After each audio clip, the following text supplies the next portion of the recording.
here, the Frugal Crafter, with another watercolor tutorial. I got a lot of comments on the last one, so I thought I would do another one.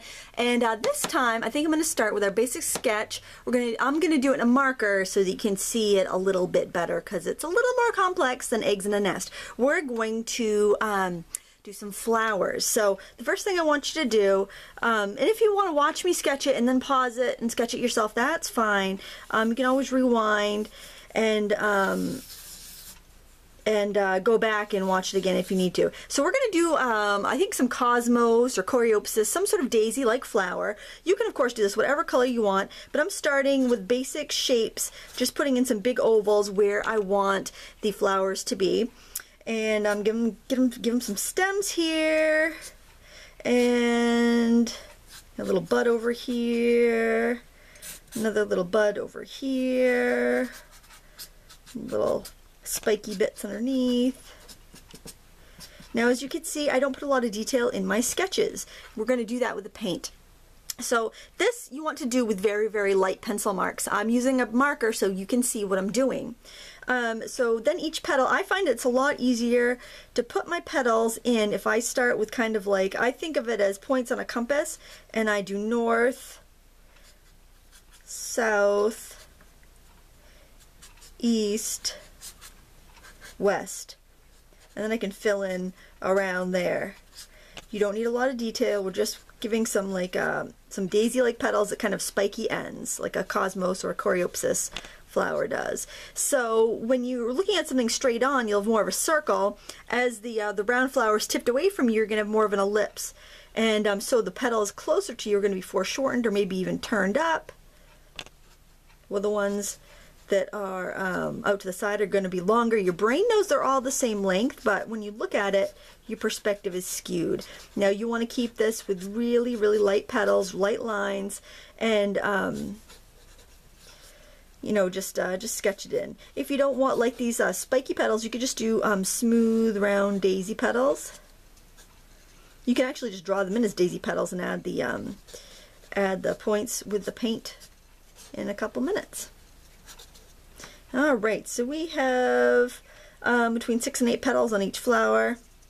And that is our basic sketch. Now something else I want to show you, and I'll do this with a pencil, and actually I'll flip it around for you. If you want to pause this and just kind of gently sketch that in, you're more than welcome to. But I'm going to show you something called the rule of thirds. Now naturally, as you get more of an artist, you're going to naturally kind of do this. Now any place that the grid, if you do like a 3x3 grid, any place that intersects, you can have a nice place for a point of interest. So any of these quadrants, but I like to also leave enough white space that the eye can rest. So we kind of have a nice composition going on here, I think. So then again, basic drawing. Keep it simple here. Don't try to put a lot of details in.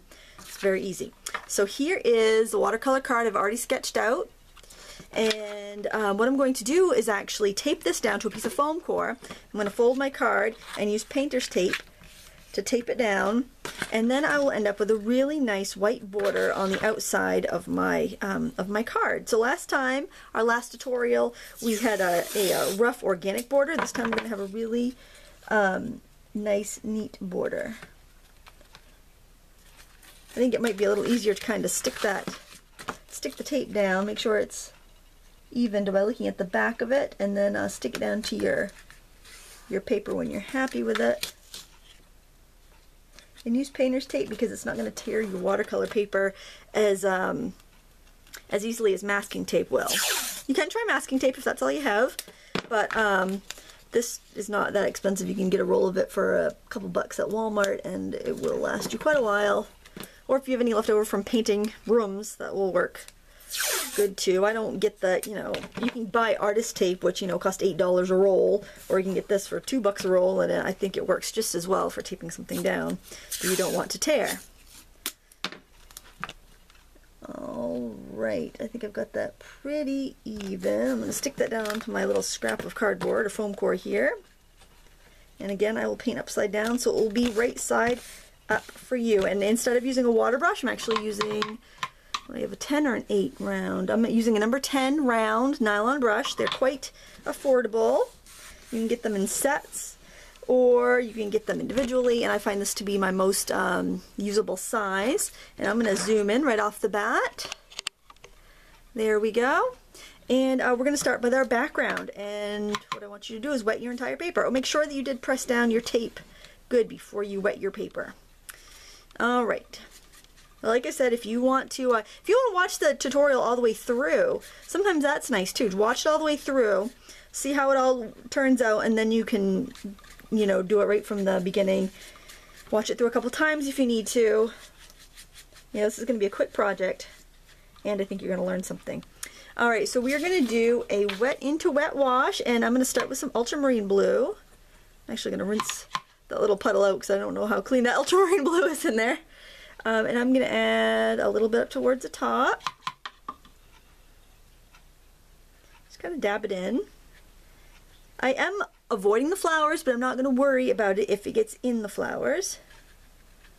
We can always lift that out later, and plus these are going to be a nice vivid pink, so we don't really need to worry about that. I'm going to add a few drops of pink in there.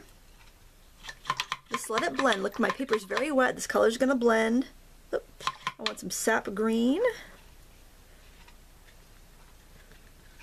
This is a field of wildflowers. We want to, really, when you're painting, I think, when you're watercolor painting, you know, if you just want to go out and take a picture of something, we have cameras for that. Here, we want to give the essence and the feeling of these flowers.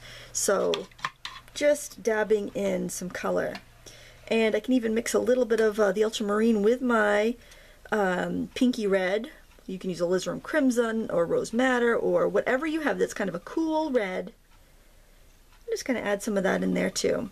So these blurry blobs of color in the background are really going to end up looking like flowers that are further away and out of focus. And I think I will also add a little bit of warm yellow in places. Just to kind of, like in the bottom, it's going to kind of make the,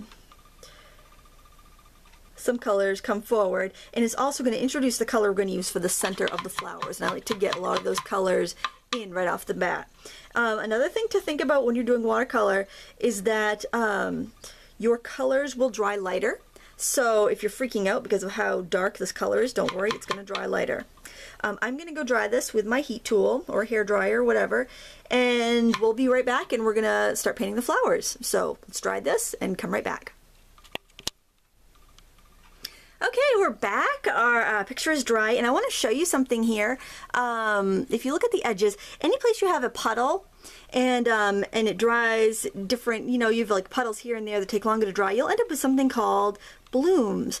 And if you don't like that, if you see a puddle on your painting, then wipe your brush off with a rag and just set it in the puddle and soak it up before it dries, and you will have a nice smooth background. If you like the look of blooms, then just simply have really, really wet paper with lots of puddles on it, and you'll get blooms. So it's complete personal preference what you like on that. I like blooms. I like the spontaneity and spontaneous look of blooms in my watercolor, but not everybody does. So that's how you can control that.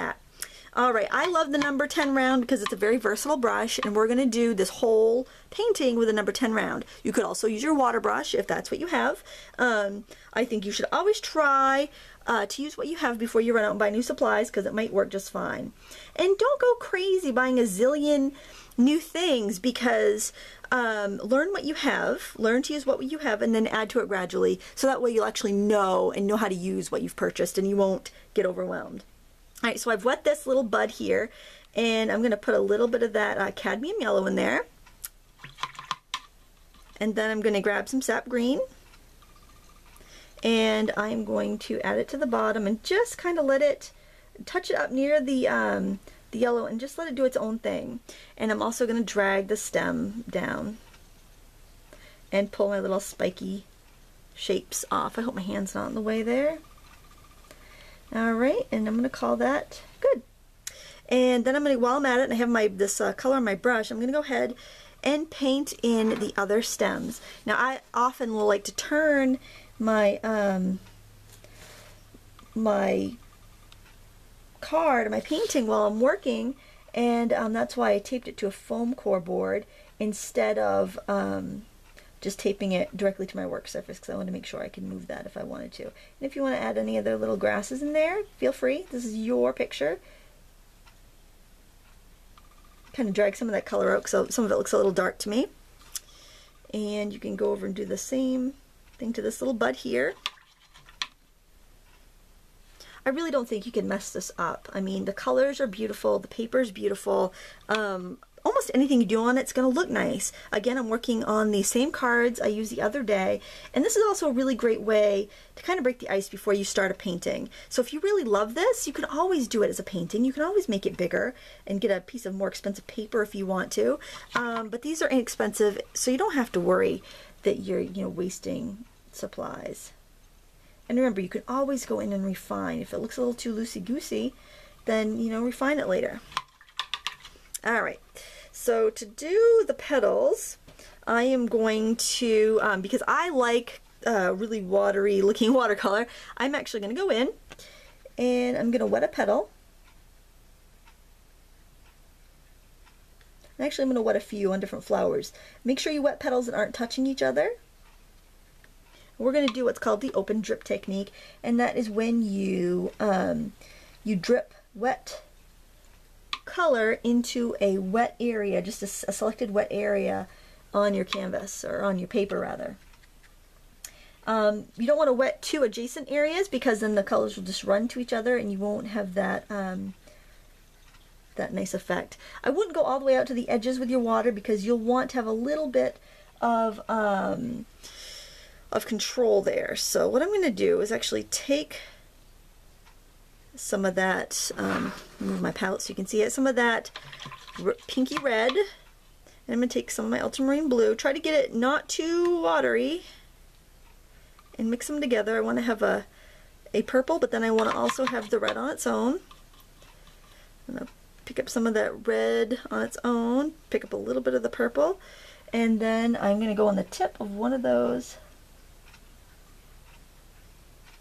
petals and just kind of let the color glide. Let it do its thing. So if you just do regular petals, you can get the spiky bits out now. You can just kind of sketch that in with your brush.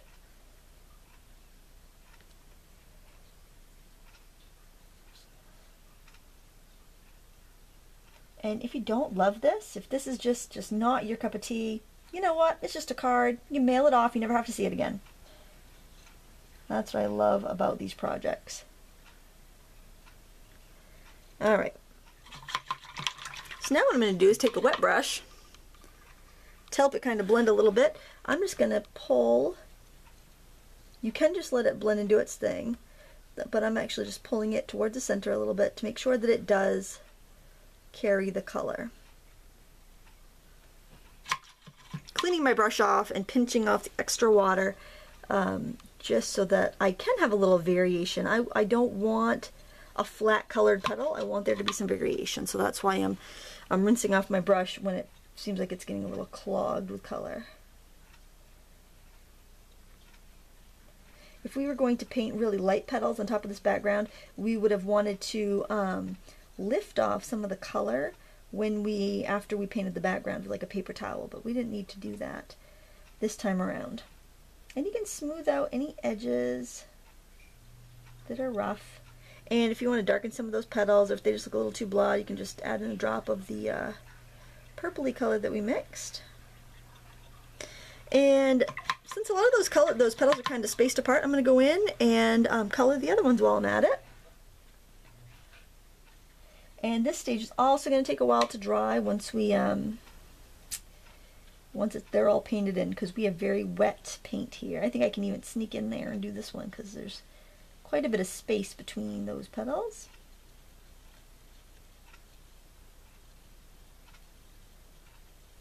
And sometimes I'll go in with all the purples and I'll go in, oops, I didn't wet that one first. And then I'll go in with my lighter color. Alright, a little bit of that pink.